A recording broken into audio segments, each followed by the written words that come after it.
കർണാടകയിൽ 72ഓളം ദിവസങ്ങളായി അർജുൻ എന്ന് പറയുന്ന ഒരു ഹൈന്ദവ സഹോദരൻ ലോറിയുടെ ഡ്രൈവറാണ്. ആ ലോറിയുമായി പോയതാണ്. പക്ഷേ അവിടെയുള്ള ഒരു ഉരുൾപൊട്ടലിൽ ആ ലോറി എങ്ങോട്ടോ പോയി. വെള്ളത്തിലേക്കാണോ പോയത്? ഗംഗാവാലിയിലേക്കാണോ പോയത്?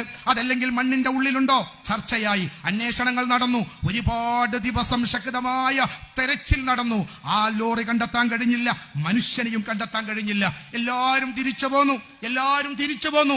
ആ സമയത്ത് കണ്ണൂരിന്റെ മണ്ണിൽ തന്റെ മകനാകുന്ന അർജുൻ എന്ന കുഞ്ഞിമോനെയും കാത്ത് ഒരു ഉമ്മ ഇരിക്കുന്നുണ്ട്, ഒരച്ഛൻ ഇരിക്കുന്നുണ്ട്, ഒരു ഭാര്യയുണ്ട്.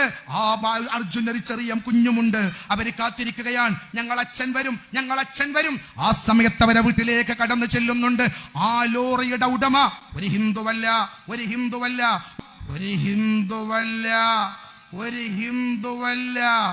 മനാഫ് എന്ന് പറയുന്ന ഒരു ചെറുപ്പക്കാരൻ ലോറിയുടെ ഉടമയാണ്.